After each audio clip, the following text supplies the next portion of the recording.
అయిపోయాం అని చెప్పి లోపలికి వచ్చి ఏ వర్షం లేపుతాడు, అయ్యా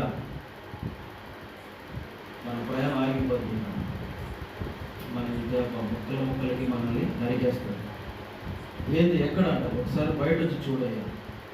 వచ్చి చూస్తే ఉడారు మొత్తం శత్రువులు సైనికులు వచ్చేస్తారు. విమర్శలు ఈ పనివాడు గత కొనిపోతూ ఉంటాడు. ఈతో మన సమయం గట్టు ముగింపు అయిపోయిందయ్యా, మన అవతల గట్టు కూడా పోలేని స్థితిలో అయిపోయాయి. ఆయన పనివాడు చెప్తా ఉంటాడు. ఆయన అప్పుడు ఏ వర్షం ఉండి బ్రదర్ ఎందుకు భయపడుతున్నావు, అసలు నీకు ఏం కనిపిస్తుంది అక్కడ? శత్రువులు కనిపిస్తున్నాడు. శత్రువులు వెనక ఎవరున్నారో చూడు. ఆమె ఆ శత్రువులు వెనక ఎవరున్నారో చూడు. వెనక ఎవరున్నారో తెలిసిన యెహోవా సైనికులు ఉన్నారు చుట్టూ. హల్లెలూయా.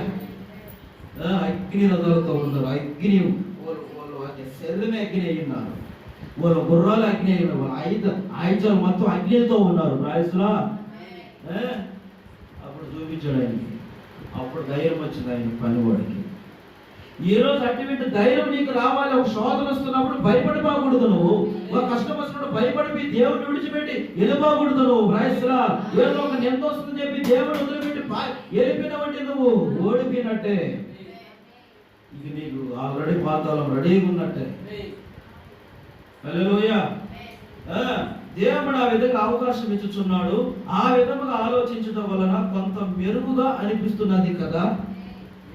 నువ్వు ఆ విధంగా వాక్యానుసారంగా ఆలోచించావంటే ఒక మెరుగు అనేది నీలో, ఒక ఆనందం అనేది, ఒక కళ అనేది, ఒక ఉత్సాహం అనేది, ఒక సంతోషం అనేది నీకు వస్తూ ఉంటుంది.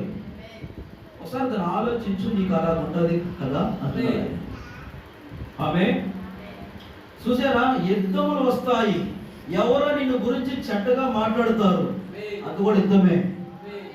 ఎవరో నీ గురించి చెడుగా మాట్లాడుతున్నప్పుడు అది యుద్ధమే. జయించాలి. అప్పుడు అక్కడ నువ్వు వాళ్ళు ఎవరో నేను చెడుగా మాట్లాడదని చెప్పేసి నువ్వు అలిగి కూర్చున్నావు అంటే నువ్వు ఇంక ఏ క్రైస్తవుడివి, ఏ క్రైస్తవురాలివి నువ్వు. వాళ్ళు ఏదో నిన్ను అన్నారని చెప్పేసి నువ్వు ముక్కరించుకొని, నువ్వు అలిగి కూర్చొని చర్చికి పోకుంటూ, పాట పాడుకుంటూ, వాక్యం వినకుంటూ, ప్రార్థన చేయకుంటూ, ఏదో అలక మీద వేసుకొని ఏదో ఎవరు అన్నారని నువ్వు ఎక్కడే ఉన్నావంటే నువ్వు ఏం చేయగలుగుతావు? ఇంకా ఎప్పుడు దాకా అవతల కొట్టుకుపోయిందా?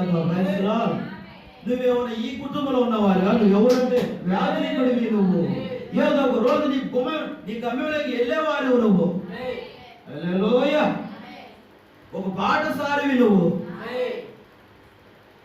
నీకంటే ఇక్కడ ఏమీ లేదు. ఇక్కడ నువ్వు వెతుకు పట్టుకోవాలి.